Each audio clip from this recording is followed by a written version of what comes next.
बड़ा दुष्ट शेर, होशियार भैंस और उसका झुंड।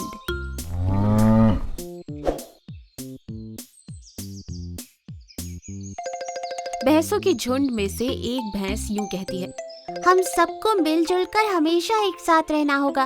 भोजन ढूंढने जंगल में सब मिलकर जाएंगे, नहीं तो हम मुसीबत में पड़ सकते हैं। लेकिन एक दिन नाला अकेले ही भोजन ढूंढने निकल जाती है। ये नाला की सबसे बड़ी गलती थी। कुछ दूर जाते ही शिकार की तलाश में मुफासा जंगल में घूम रहा था कि तुरंत उसकी नजर नाला पर पड़ती है। अरे वाह, आज तो मजा ही आ गया। कब से शिकार की तलाश में घूम रहा था, अब जाकर तू मिली है। आज मैं तेरा शिकार करके खा जाऊंगा। मुझे छोड़ दो, मुझ पर रहम करो, मैं तुम्हारी सहायता करूंगी।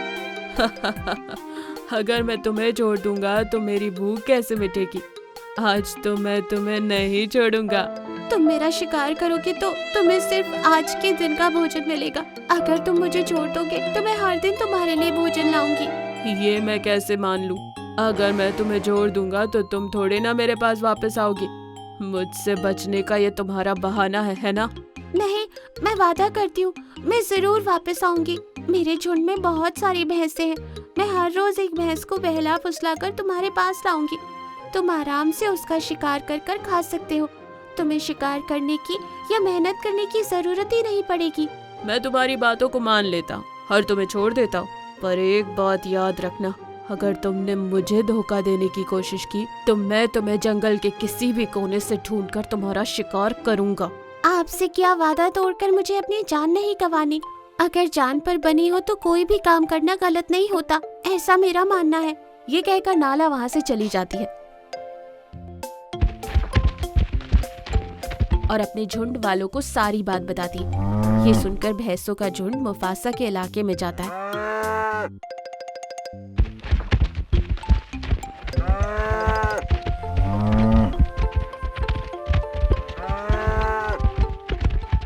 भैंसों के झुंड को देखकर मुफासा नाला से कहता है, तुम्हारी इतनी हिम्मत कि तुमने मुझे धोखा दिया।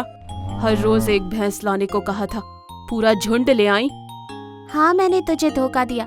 मुझे अकेले देखकर तुम मेरा शिकार करना चाहता था, लेकिन मैं अपनी होशियारी से बच निकली। अब तुम मेरा कुछ नहीं बिगाड़ सकते।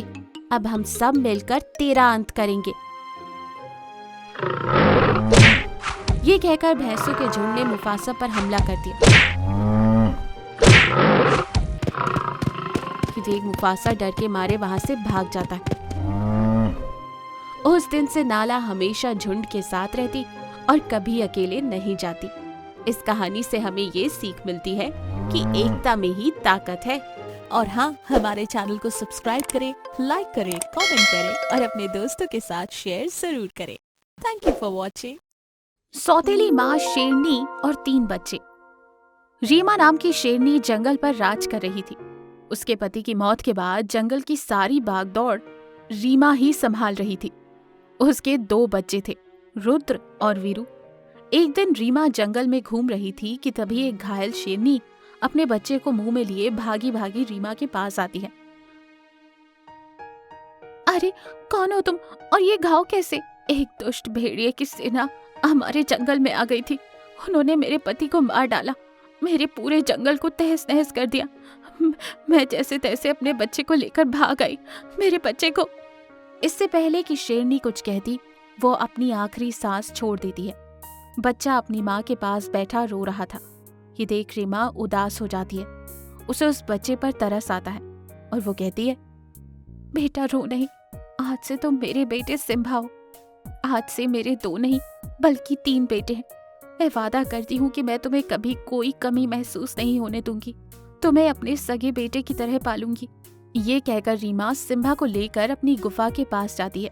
वहाँ वीरू और रुद्र सिम्भा को देखकर चौंक जाते हैं। बच्चों, ये सिम्भा है। आज से ये तुम्हारा छोटा भाई है। तुम तीनों हमेशा मिलजुल कर रहना। रीमा सिम्भा का ख्याल रखने लगी। वीरू और रुद्र भी सिम्भा के साथ काफी घुल मिल जाते हैं। पर यह बात रीमा की मंत्री लोमड़ी को बिल्कुल भी अच्छी नहीं लगती। वो सिम्भा को जंगल से भगा देने की सोचती है। ये वीरू और रुद्र क्या कम थे जो एक और आ गया। मुझे इस सिम्भा को इस जंगल से भगाना ही होगा। लोमड़ी ये सोच रही थी कि वहीं दूसरी ओर रीमा अपने तीनों बच्चों के लिए शिकार ढूंढ कर लाती है। सिम्बा सो रहा था। अरे सिम्बा तो सो रहा है, चलो कोई बात नहीं, इसके हिस्से का मांस अलग रख देती हूँ, जब ये नींद से जाग जाएगा तो खा लेगा। ये सोचकर रीमा सिम्बा के हिस्से का मांस अलग रख देती है।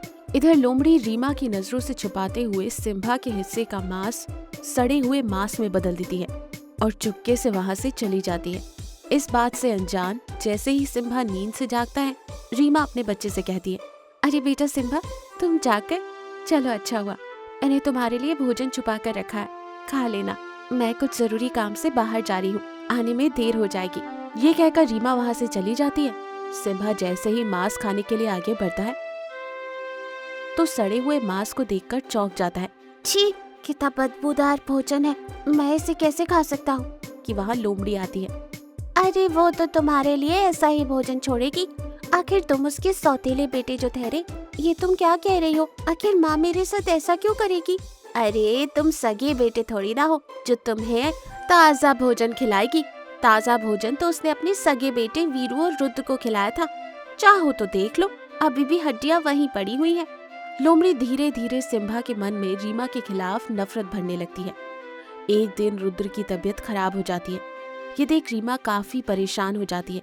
वो दिन रात रुद्र की देखभाल में लग जाती है। बस कुछ ही दिनों में रुद्र एकदम ठीक हो जाता है। एक दिन तीनों बच्चे खेल रहे थे कि इत्तेफाक से सिम्बा गिर जाता है। उसके पैरों में चोट लग जाती है। वो जोर जोर से रोने लगता है। माँ, माँ, माँ। आवाज सुन रीमा भागी भागी उसके पास आती है। अरे मेरे बच्चे, रो नहीं, चुप हो जा, कुछ नहीं होगा, मैं भी जड़ी बूटी लगाती हूँ, सब ठीक हो जाएगा। रीमा सिम्बा के पैर पर जड़ी बूटी लगाने ही वाली थी कि वहाँ हिरन भागी भागी आती है। शेरनी, जल्दी चलो, आपकी दोस्त हाथी की तबीयत बिगड़ गई है। ये सुनकर रीमा पास में खड़ी लोमड़ी से कहती है, लोमड़ी, तुम सिम्बा का ख्याल रखना, इसके जख्म पर ये जड़ी बूटी लगा देना, मैं हाथी को देखने जा रही हूँ। ये कहकर रीमा जड़ी बूटी लोमड़ी के हाथ में रखकर चली जाती है। देखा, उसे तुम्हारी थोड़ी सी भी परवाह नहीं है। जब उसका अपना बेटा रुद्र बीमार पड़ा था तो उसने दिन रात एक कर दी थी और आज तुम्हें छोड़कर चली गई। मैं तो कहती हूँ इससे पहले कि और देर हो जाए तुम कहीं दूर चले जाओ। हाँ, तुम सही कह रही हो, माँ को सिर्फ अपने दोनों बच्चे ही प्यारे हैं, वो मुझे बिल्कुल पसंद नहीं करती। मैं आज से चला जाऊंगा, फिर कभी लौट कर नहीं आऊंगा। ये कहकर सिम्बा वहाँ से चला जाता है। थोड़ी देर बाद जब रीमा वापस आती है तो वहाँ गुफा पर सिम्बा को ना पाकर वो परेशान हो जाती है और उसे ढूंढने निकल जाती है। अरे सिम्बा, कहाँ चले गए तुम? जैसे ही वो थोड़ा आगे जाती है वो देखती है कि दो भेड़िए सिम्बा को घेरे हुए थे। ये देख रीमा घबरा जाती है। वो जोर से दहाड़ मारते हुए उनके पास जाती है। खबरदार, अगर किसी ने मेरे बच्चे को हाथ भी लगाया तो। हा हा हा, अरे ओ रीवा, ये ना तो तेरा बच्चा है और ना ही इस जंगल का इससे कोई रिश्ता है। तू हमारे शिकार के बीच में मत पड़। बंद कर अपनी बकवास, सिम्बा मेरा बेटा है और मैं इसकी माँ हूँ। ये सुनकर सिम्बा चौंक जाता है। अरे रीमा, तू अपने बच्चे की फिक्र कर, इस अनाथ के लिए तू क्यों अपनी जान खतरे में डाल रही है? वैसे भी ये तेरा सगा बेटा थोड़ी ना है। ये सुनकर तो रीमा को बहुत गुस्सा आता है। वो जोर से दहाड़ मारते हुए भेड़िए पर टूट पड़ती है। दोनों भेड़िए रीमा की ताकत के सामने कमजोर पड़ जाते हैं और वहाँ से जैसे तैसे अपनी जान बचाकर भाग जाते हैं। सारे जानवर वहाँ इकट्ठा होते हैं। लोमड़ी भी वहाँ थी। रीमा काफी घायल थी। माँ, तुमने मेरे लिए अपनी जान क्यों खतरे में डाल दी? मैं तो तुम्हारा सगा बेटा नहीं हूँ। बेटा, ये तुम कैसी बातें कर रहे हो? माँ तो माँ होती है, चाहे वो सौतेली हो या सगी। माँ, मुझे माफ कर दो। आज मुझे एहसास हो गया कि हमें कभी भी कहीं सुनी बातों पर विश्वास नहीं करना चाहिए। मैं लोमड़ी की बातों में आ गया और तुम्हें गलत समझ बैठा। मुझे माफ कर दो माँ। लोमड़ी अपने किए पर शर्मिंदा होकर रीमा से माफी मांगती है और सिम्बा से भी। रीमा, मुझे माफ कर दो। आज तुमने साबित कर दिया कि माँ सगी हो या सौतेली, माँ तो माँ होती है। मैं अपने किए पर बहुत शर्मिंदा हूँ। रीमा लोमड़ी को माफ कर देती है और उस दिन से वो अपने तीनों बच्चों के साथ खुशी खुशी जीवन गुजारने लगती है। इस कहानी से हमें ये सीख मिलती है कि सुनी सुनाई बातों पर विश्वास नहीं करना चाहिए और अपने माता पिता का आदर और सम्मान करना चाहिए।